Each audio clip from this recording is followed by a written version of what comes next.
ಸಾರ್ವಜನಿಕ ಜೀವನದಲ್ಲಿ ಬಹಳಷ್ಟು ಕಾರ್ಯಕ್ರಮಗಳನ್ನು ನಾವು ಅಟೆಂಡ್ ಮಾಡ್ತಾ ಇರ್ತೀವಿ, ದಿನಕ್ಕೆ 8-10 ಕಾರ್ಯಕ್ರಮಗಳು ಅದು ಇದು. ಆದರೆ ನನಗೆ ವಿಶೇಷವಾಗಿ ಈ ಕಾರ್ಯಕ್ರಮ ಬಹಳ ಸ್ಪೆಷಲ್. ನಾನು ಬಹಳ ದಿನದಿಂದ ಎದುರು ನೋಡ್ತಾ ಇದ್ದಂಥ ಕಾರ್ಯಕ್ರಮ ಇದು. ಯಾಕೆ ಅಂದ್ರೆ ನಾನು ನಮ್ಮ ಸೋಮಯ್ಯನವರ ಜೀವನೋತ್ಸಾಹದ ಅಭಿಮಾನಿ. I am a fan of his. ನಾನು ಬಹಳ ನಿಮ್ ಬಗ್ಗೆ ಹೇಳೋದಿದೆ, ಪ್ರತಿ ಸತಿ ನೀವು ಎದ್ದು ನಿಂತ್ರೆ ಕಷ್ಟ, ನಿಂತೇ ಇರ್ಬೇಕಾಗತ್ತೆ. ಕೆಲವರನ್ನ ನೀವು ಮೀಟ್ ಮಾಡಿದಾಗ ಒಮ್ಮೆಲೆ ನೀವು ಒಬ್ಬರನ್ನ ಇಷ್ಟಪಟ್ಬಿಡ್ತೀರಿ. ನಾನು ಸೋಮಯ್ಯನವ್ರನ್ನ ಮೊದಲ ಭೇಟಿಯಲ್ಲೇನೆ ಲವ್ ಅಟ್ ಫಸ್ಟ್ ಸೈಟ್ ನನಗೆ ಅವ್ರ ಜೊತೆ.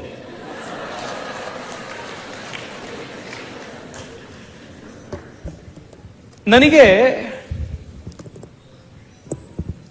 ಬಹುಶಃ ಸೋಮಯ್ಯನವರೇ, ನಾನು ಇವತ್ತು ಒಂದೇ ವೇದಿಕೆಯಲ್ಲಿ ನಿಮ್ ಬಗ್ಗೆ ನಾನು ಹೇಳ್ತಿರೋದು, ಬಟ್ ನಮ್ಮ ಆಫೀಸ್ನ ಸ್ಟಾಫಿಗೆ ಗೊತ್ತು, ಶಿವಶ್ರೀಗೆ ಗೊತ್ತು. ನಾನು ಎಷ್ಟೋ ವೇದಿಕೆಗಳಲ್ಲಿ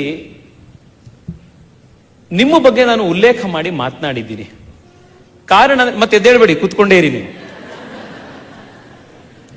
ಕಾರಣ ಯಾಕೆ ಅಂದ್ರೆ ಅವರಲ್ಲಿ ನೋಡಿ ಪ್ರೇರಣೆ ಪಡೆಯುವಂಥ, ನಾವು ಹಿಂಗೆ ಜೀವನ ಮಾಡಬೇಕು ಅಂತ ಅನ್ಸೋ ರೀತಿ, ನಮಗೂ 80 ಆದಾಗ ಅವ್ರ ರೀತಿ ಇರ್ಬೇಕಪ್ಪ ಅನ್ಸೋ ರೀತಿ ಬಹಳಷ್ಟು ಗುಣಗಳು ಸೋಮಯ್ಯನವರಲ್ಲಿದೆ. ಮೊದಲನೇದು, ನಾನು ಬಹಳಷ್ಟು ಜನನ ಭೇಟಿ ಮಾಡ್ತಾ ಇರ್ತೀವಿ. ಯಾಕೆಂದ್ರೆ ನಮ್ಮ ಕೆಲಸನೇ ಜನನ್ ಭೇಟಿ ಮಾಡೋದಿರೋದ್ರಿಂದ ತುಂಬಾ ಜನರು ನಮ್ಮ ಸಂಪರ್ಕಕ್ಕೆ ಬರ್ತಾ ಇರ್ತಾರೆ. ಬಹುಶಃ ಮಹಾರಾಜರಿಗೂ ಅನ್ಸಿರುತ್ತೆ ಎಷ್ಟೋ ಸತಿ ಜನನ್ ಭೇಟಿ ಮಾಡಿದಾಗ, ನಾವು 2 ರೀತಿ ಜನ ಎಷ್ಟೋ ಸತಿ ಸಿಗ್ತಾ ಇರ್ತಾರೆ. ಜನ ನಮ್ಮ ಹತ್ರ ಎಷ್ಟೋ ಸತಿ ಕಷ್ಟಗಳು ಹೇಳ್ಕೊಂಡೇ ಬರ್ತಾರೆ. ಈಗ ನಿಮ್ಗೆ ಕಷ್ಟ ಇಲ್ಲ ಅಂತಂದ್ರೆ ನೀವು ಡಾಕ್ಟರ್ ಹತ್ರ, ಲಾಯರ್ ಹತ್ರ, ಪೊಲೀಸ್ ಹತ್ರ, MP MLA ಹತ್ರ ಹೋಗೋದೇ ಇಲ್ಲ. ಏನೋ ಒಂದು ಸಮಸ್ಯೆ ಇದ್ದಾಗ ಬರ್ತಾರೆ. ನಾನು ಸಮಸ್ಯೆ ಇದ್ದಿರುವಂತ ಜನ ನಮ್ಮ ಹತ್ರ ಬಂದಾಗ 2 ಥರ ಜನ ನೋಡ್ತಿರ್ತೀವಿ. ಒಬ್ರು ಸಮಸ್ಯೆಯಿಂದ ಹತೋತ್ಸಾಹರಾಗೋಗಿರ್ತಾರೆ. ಇನ್ನೊಬ್ರು ಆ ಸಮಸ್ಯೆ ಇದ್ರೂನು ನಗ್ನತ್ತಾ ಅದನ್ನ ಹೆಂಗೋ ಎದುರಿಸೋಣ, ಏನೋ ಒಂದು ಮಾಡೋಣ ಅಂತ ಖುಷಿಯಿಂದ ಜೀವನ ಎದುರಿಸ್ತಾ ಇರ್ತಾರೆ. ಸೋಮಯ್ಯನವರು ಈ ಸೆಕೆಂಡ್ ಕ್ಯಾಟಗರಿ. ಇವತ್ತವರು ಕೊಡಗಿನ ಪಾರಂಪರಿಕ ಉಡುಪಿನಲ್ಲಿ ಬಹಳ ಚೆನ್ನಾಗಿ ಕಾಣಿಸ್ತಾ ಇದ್ದಾರೆ. ಅವರು ಪ್ರತಿ ಸತಿ ನಮ್ಮ ಮನೆಗೆ ಬಂದಾಗ ಅವರೇ ಸ್ವತಃ ಮೊಬೈಲಲ್ಲಿ ಆಪ್ ತೆಗೆದು ಊಬರೋ, ನಮ್ಮ ಯಾತ್ರಿನೋ ಆಟೋ ಬುಕ್ ಮಾಡಿಕೊಂಡು ಒಂದು ಆಟೋಲಿ ಬರ್ತಾರೆ. ಪ್ರತಿ ಸತಿನೂ ಅವರೇ ಅವರ ತೋಟದಲ್ಲಿ ಬೆಳೆದಿರುವಂಥ ಹಣ್ಣು, ಬಟರ್ ಫ್ರೂಟು ಇದನ್ನೆಲ್ಲ ತಗೊಂಡು ಬಂದು ಅವರು ನಮ್ಮ ಮನೆಗೆ ಕೊಡ್ತಾರೆ. ನಾನು ಅವ್ರು ಕೊಟ್ಟಿರೋ ಬಟರ್ ಫ್ರೂಟ್ ಎಷ್ಟು ತಿಂದಿದ್ದೀನೋ ಆ ಋಣಕ್ಕಾದ್ರೂ ಈ ಕಾರ್ಯಕ್ರಮಕ್ಕೆ ಬರಲೇಬೇಕು ಅನ್ಕೊಂಡ್ ಬಂದ್ಬಿಟ್ಟೆ, ನಾನು ಮಿಸ್ ಮಾಡಬಾರದು ಅಂತ.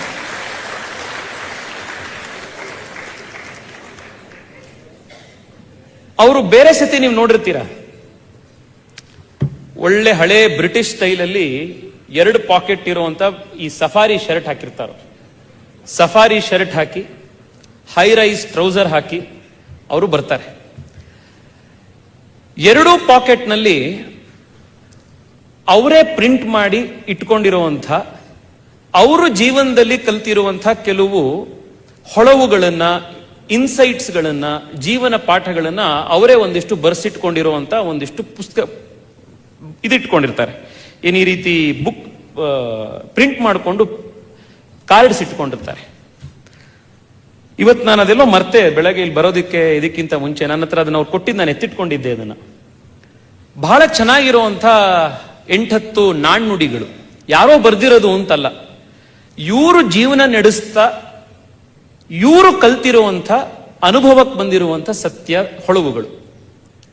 ಅದರಲ್ಲಿ ಒಂದು ನನಗೆ ಬಹಳ ಇಷ್ಟ ಆಗಿತ್ತು.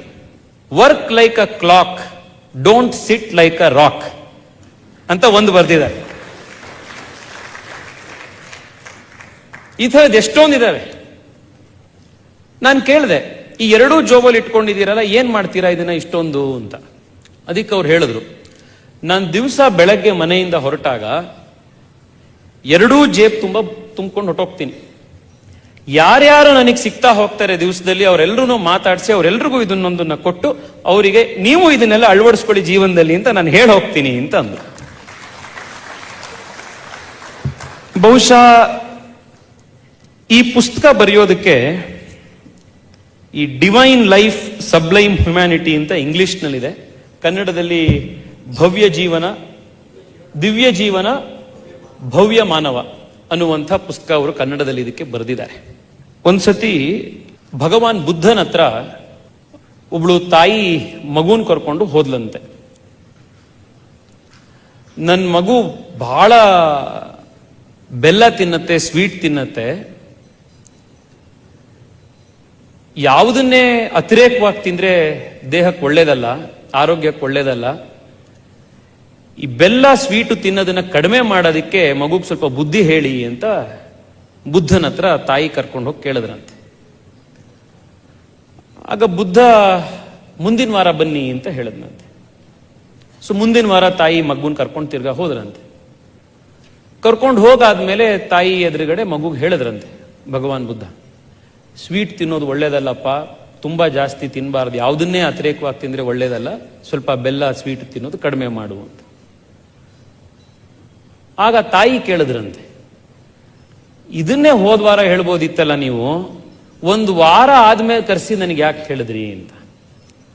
ಆಗ ಭಗವಾನ್ ಬುದ್ಧ ಹೇಳಿದ್ನಂತೆ, ಇಲ್ಲ ನಾನು ಸಿಕ್ಕಾಪಟ್ಟೆ ಬೆಲ್ಲ ತಿಂತಾ ಇದ್ದೆ, ಒಂದು ವಾರ ನಾನು ತಿನ್ನೋದ್ ನಿಲ್ಲಿಸಿ ಅವ್ರಿಗೆ ಬೋಧನೆ ಮಾಡುವಂತ ಯೋಗ್ಯತೆ ಬಂದ ಮೇಲೆ ನಾನು ಇದನ್ನ ನಿಮ್ಮ ಮಗಂಗೆ ಹೇಳಿದ್ದು ಅಂತ. ನನಗೆ ಸೋಮಯ್ಯನವರ ಪುಸ್ತಕದ ಅವ್ರು ನನಗೆ ಫಾರ್ವರ್ಡ್ ಬರ್ಕೊಡಿ ಅಂತ ಕೇಳಿದ್ರು. ಸೊ ಆ ಫಾರ್ವರ್ಡ್ ಬರ್ಕೊಡೋದಕ್ಕಿಂತ ಮುಂಚೆ ಯಾವ ಪುಸ್ತಕಕ್ಕೆ ಫಾರ್ವರ್ಡ್ ಬರೀತಿದೀವಿ ಅಂತ ಗೊತ್ತಿರ್ಬೇಕಲ್ಲ, ಅದಕ್ಕೆ ಒಂದ್ಸತಿ ಅದನ್ನು ತಿರುವು ಹಾಕಿದೆ, ಪುಸ್ತಕನ ಏನೇನು ಬರೆದಿದ್ದಾರೆ ಅಂತ. ಅದರಲ್ಲಿ ಜೀವನದ ಹಲವಾರು ಬೇರೆ ಬೇರೆ ಅಂಶಗಳು, ಆಯಾಮಗಳ ಬಗ್ಗೆ ಅವರು ಆ ಪುಸ್ತಕದಲ್ಲಿ ಬರೀತಾ ಹೋಗಿದ್ದಾರೆ. ಒಂದು ಮಗುನ್ ಬೆಳೆಸುವಂಥದ್ದು ಹೇಗೆ, ಆಹಾರ ಪದ್ಧತಿ ಹೇಗಿರಬೇಕು, ವ್ಯಾಯಾಮ ಯಾವ ರೀತಿ ಇರಬೇಕು, ಮನೆಯಲ್ಲಿ ಹೆಂಡತಿ ಜೊತೆಗೆ ಯಾವ ರೀತಿ ಇರಬೇಕು. ನಾನು ಫಸ್ಟ್ ಓದಿದ್ದೆ ಚಾಪ್ಟರ್ ಅದು, ಆಗಿನ್ನೂ ಮದುವೆ ಆಗಿತ್ತು. ಫಸ್ಟೇ ಸೋಮಯ್ಯನವರಿಂದ ಏನಾರು ಒಂದು ತಿಳ್ಕೊಳ್ಳೋದಿದ್ರೆ ಅದನ್ನ ತಿಳ್ಕೊಂಡ್ಬಿಡೋಣ ಅಂತ ಫಸ್ಟೇ ಅದನ್ನು ಓದಿದೆ. ಈ ರೀತಿ ಎಷ್ಟೊಂದು guidance for a healthy pregnancy, essential baby care, true essence of family life, the ideal woman, her role and virtues, a boy's heartbeat for his beloved, ಎಷ್ಟೊಂದು ಬಹಳ ಸಿಂಪಲ್ ಆಗಿರುವಂತಹ ವಿಚಾರಗಳು, ಆದ್ರೆ ಜೀವನ ಹೇಗೆ ನಡೆಸಬೇಕು ಅನ್ನುವಂಥ ಒಂದು ಮಾರ್ಗದರ್ಶಿ. ಇದನ್ನ ನಾನು ಯಾಕೆ ಭಗವಾನ್ ಬುದ್ಧನ್ ಕತೆ ಹೇಳಿದೆ ಅಂತಂದ್ರೆ, 80ರ ಮೇಲಿನ ಪೂರ್ಣ ಜೀವನವನ್ನ ನೋಡಿರುವಂಥ, ಜೀವನದ ಈ ಎಲ್ಲಾ ಕಾಲಘಟ್ಟಗಳನ್ನ, ಆಯಾಮಗಳನ್ನ, ಆಲ್ ಸೀಸನ್ಸ್ ಆಫ್ ಲೈಫ್ ಅನ್ನ ನೋಡಿರುವಂಥ, 80 ಸಂವತ್ಸರಗಳನ್ನ ನೋಡಿರುವಂಥ ಸೋಮಯ್ಯನವರಿಗೆ ಈ ಪುಸ್ತಕ ಬರೆಯುವಂಥ ಯೋಗ್ಯತೆ ಅವರಿಗೆ ಇದೆ ಅನ್ನೋದಕ್ಕೋಸ್ಕರ ಈ ಪುಸ್ತಕ ವಿಶೇಷ. That is why this book is so special.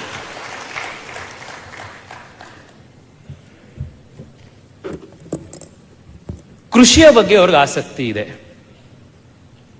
ಬಂದಾಗ್ಲೆಲ್ಲ ಪ್ರತಿ ಸತಿ ನಮ್ಮ ತಂದೆ ತಾಯಿ ಸಿಕ್ಕಿದ್ರೆ, ನಮ್ಮ ತಂದೆ ತಾಯಿನೂ ನಮ್ಮ ಊರು ಚಿಕ್ಕಮಗಳೂರು, ನಾವೆಲ್ಲರೂ ಸಮಾನವಾಗಿ ಕಾಫಿ ಬೆಳೆಗಾರರು, ಅದೇ ರೀತಿ ಸಮಾನ ದುಃಖಿಗಳು ಕೂಡ.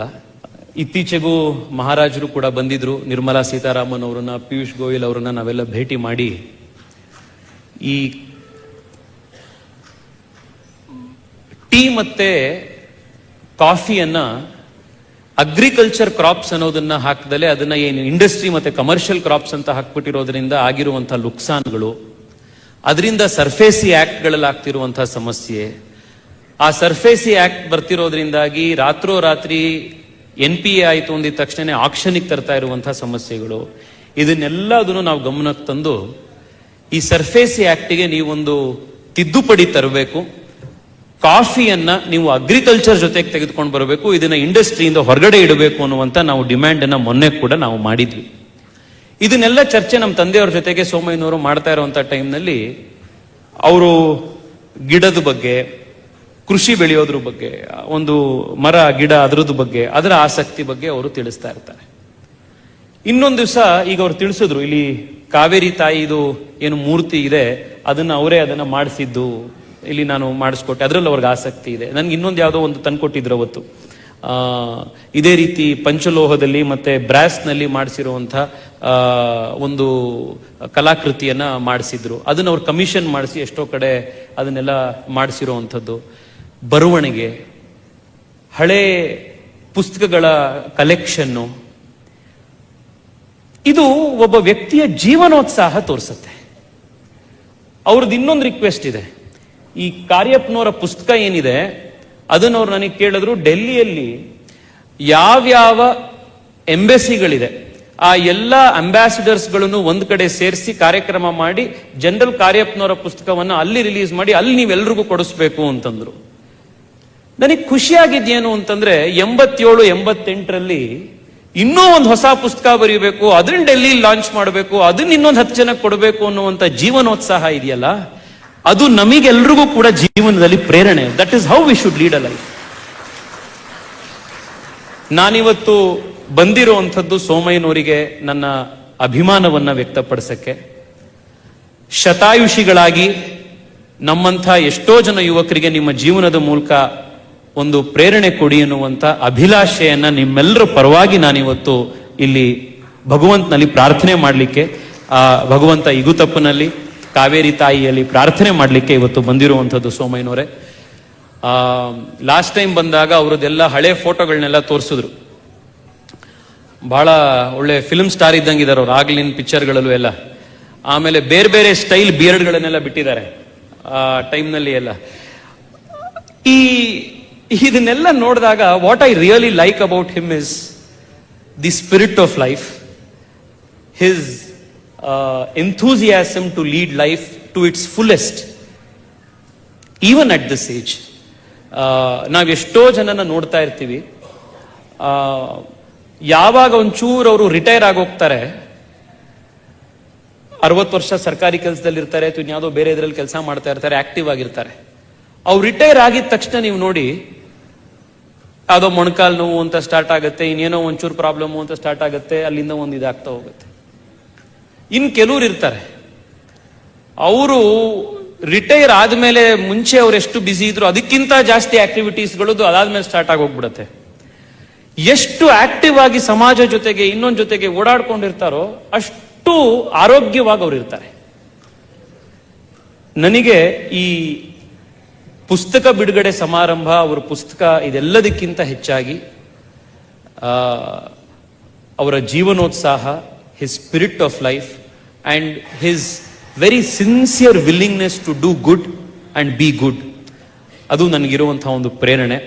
As a very ardent admirer of his ನಾನು ಈ ಕಾರ್ಯಕ್ರಮಕ್ಕೆ ಇವತ್ತು ಬಂದಿದ್ದು. ನಿಮ್ಮೆಲ್ಲರೂ ಮಾತನಾಡಿಸುವಂಥ, ಭೇಟಿ ಮಾಡುವಂಥ ಅವಕಾಶ ಈ ಸಂದರ್ಭದಲ್ಲಿ ಸಿಕ್ತು. ಕೊಡವ ಸಮಾಜ ಕೇವಲ ಕರ್ನಾಟಕಕ್ಕಷ್ಟೇ ಅಲ್ಲ, ಇಡೀ ಭಾರತ ಬೇರೆ ಬೇರೆ ಕಾರಣಗಳಿಗೆ ಹೆಮ್ಮೆ ಪಡುವಂಥ ಅಪಾರವಾದಂಥ ಕಾಂಟ್ರಿಬ್ಯೂಷನ್ ಮಾಡಿರುವಂಥ ಒಂದು ವೀರರ ಸಮಾಜ ನಮ್ಮ ಕೊಡವರ ಸಮಾಜ.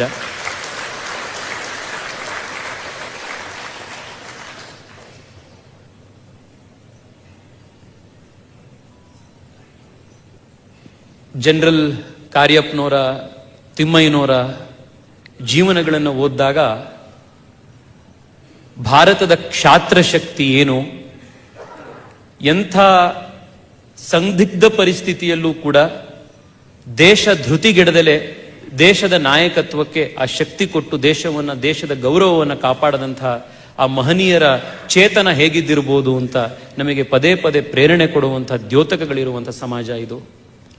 ಇವತ್ತಿಗೂ ಕೂಡ ಭಾರತದ ಹಾಕಿ ಇರ್ಬೋದು, ಭಾರತದ ಸೈನ್ಯ ಇರ್ಬೋದು, ಇತ್ತೀಚೆಗೆ ಭಾರತದ ಸ್ಟಾರ್ಟಪ್ಗಳಲ್ಲಿರ್ಬೋದು, ಕೊಡವ ಸಮಾಜದ ಯುವಕರು ಆದಷ್ಟು ಮುಂದೆ ಬಂದು ದೇಶದ ಸಮಾಜದ ಪ್ರಗತಿಗೆ ಅವರು ಕೆಲಸ ಮಾಡ್ತಾ ಇದ್ದಾರೆ. ಒಳ್ಳೆ ಸಂಸದರು ಸಿಕ್ಕಿದ್ದಾರೆ. ಅವರ ಧ್ವನಿ ಸಂಸತ್ತಿನಲ್ಲಿ ನಿಮ್ಮೆಲ್ಲರ ಏನೇ ನೀವು ಪ್ರೆಸೆಂಟೇಷನ್ ಕೊಟ್ಟಿದ್ದೀರಿ, ಮೆಮೊರಾಂಡಮ್ಸ್ ಕೊಟ್ಟಿದ್ದೀರಿ, ಅದಕ್ಕೆ ನಾವೆಲ್ಲರೂ ಜೊತೆಯಾಗಿ ಅದಕ್ಕೆ ನಾವೆಲ್ಲರೂ ಕೂಡ ಧ್ವನಿಗೂಡ್ತೀವಿ. ನಾನು ಬೆಂಗಳೂರು ದಕ್ಷಿಣದ ಸಂಸದ ಆದರೂ ಕೂಡ ಪ್ರತಿನಿತ್ಯ ಕಾವೇರಿ ನೀರನ್ನು ಕುಡಿದಿರುವಂತಹ ಒಂದು ಋಣ ಇದೆ. ಕಾವೇರಿ ತಾಯಿಗೆ ಕೊಡವ ಸಮಾಜದ ಮೂಲಕ, ಸೇವೆಯ ಮೂಲಕ ಋಣವನ್ನ ನಾವೆಲ್ಲರೂ ಕೂಡ ತೀರಿಸಬೇಕು ಅನ್ನುವಂಥ ಒಂದು ಆಶಯದ ಜೊತೆಗೆ ನನಗೆ ಇವತ್ತು ಮತ್ತೊಂದು ಸಂತೋಷ ಅಂತಂದ್ರೆ ಮಹಾರಾಜರ ಜೊತೆಗೆ ಕಾರ್ಯಕ್ರಮದಲ್ಲಿ ಇದ್ದಿದ್ದು. ನನಗೆ ಸೋಮಯ್ಯನವ್ರು ಕೇಳಿದ್ರು, ಈ ಇನ್ವಿಟೇಷನ್ ಅಲ್ಲಿ ಯಾವ ತರ ಹೆಸರು ಹಾಕ್ಬೇಕು, ಫಸ್ಟ್ ಹೆಸರು ನಿಮ್ದು ಹಾಕ್ಬೇಕಾ, ಫಸ್ಟ್ ಹೆಸರು ಅವ್ರದ್ದು ಹಾಕ್ಬೇಕಾ, ಏನು ಸರ್ ಪ್ರೋಟೋಕಾಲು ಅಂತ ನಾನು ಸೋಮಯ್ಯನವ್ರಿಗೆ ಹೇಳಿದೆ. ಅಯ್ಯೋ, first time, second time MP, third time ಇವನ್ನೆಲ್ಲ ನೀವು ಯೋಚನೆ ಮಾಡಬೇಡಿ. ನಾವು ಕರ್ನಾಟಕದವರಿಗೆ ಯಾವತ್ತಿಗೂ ಎಂದೆಂದಿಗೂ ಮಹಾರಾಜರೇ, ಅವರೇ ಮುಖ್ಯ ಅತಿಥಿಗಳಾಗಿರಬೇಕು. ನೀವು ಅವರಿಗೆ ಆ ಗೌರವ ಸಲ್ಲಿಸಬೇಕು. ಅವ್ರ ಬಗ್ಗೆ ನಮಗಿರುವಂಥ ಅಭಿಮಾನ ಯಾವತ್ತೂ ಹಾಗೆ ಇದೆ ಅಂತ ಸೋಮಯ್ಯನವ್ರಿಗೂ ಅವತ್ತು ಹೇಳಿದ್ದೆ. ಇವತ್ತು ಮಹಾರಾಜರು ಕೂಡ ಈ ಕಾರ್ಯಕ್ರಮಕ್ಕೆ ಬಂದಿದ್ದು, ಈ ಪುಸ್ತಕವನ್ನು ಬಿಡುಗಡೆ ಮಾಡಿದ್ದು ನಮ್ಮೆಲ್ರಿಗೂ ಬಹಳ ಸಂತೋಷ ತಂದಿದೆ. ನಿಮ್ಮೆಲ್ರಿಗೂ ಕೂಡ ಮತ್ತೊಮ್ಮೆ ಶುಭಾಶಯಗಳು. ನಾವೆಲ್ಲರೂ ಕೂಡ ಸೋಮಯ್ಯನವ್ರನಂತೆ ದೀರ್ಘಕಾಲ ಬಾಳೋ ರೀತಿ ಆಗಲಿ. ನಮಗೂ 80 ವಯಸ್ಸಾದಾಗ ಸೋಮಯ್ಯನವ್ರ ರೀತಿ ಪುಸ್ತಕಗಳು ಬರ್ಕೊಂಡು, ಈ ರೀತಿ ಕಾರ್ಯಕ್ರಮಗಳು ಮಾಡಿಕೊಂಡು, ಇನ್ನೂ 4 ಜನಕ್ಕೆ ಖುಷಿಯಾಗಿ ಜೀವನದಲ್ಲಿ ಉತ್ಸಾಹ ಕೊಡುವಂಥ ಪ್ರೇರಣೆ ಜೀವನವನ್ನು ನಾವೆಲ್ಲರೂ ಕೂಡ ನಡೆಸೋಣ ಅಂತ ಹೇಳಿ, ಮತ್ತೊಮ್ಮೆ ನಿಮ್ಮೆಲ್ಲರ ಪರವಾಗಿ ನಾನು ಅವರಿಗೆ ಆಶೀರ್ವಾದ ಮಾಡುವಷ್ಟು ಹಿರಿಯ ಅಲ್ಲ, ಆದ್ರಿಂದ ಆಶಯ ಅಷ್ಟೇ ಮಾಡ್ಬೋದು. ಶತಾಯುಷಿಗಳಾಗಿ ಅವರು ಬದುಕಲಿ, ನಮ್ಮೆಲ್ರಿಗೂ ಅವರು ಒಳ್ಳೇದು ಮಾಡಲಿ, ಅವರಿಂದ ಮತ್ತಷ್ಟು ಕೆಲಸಗಳಾಗಲಿ ಅಂತ ಪ್ರಾರ್ಥನೆ ಮಾಡ್ತಾ ಇದ್ದೀನಿ. ನಮಸ್ಕಾರ.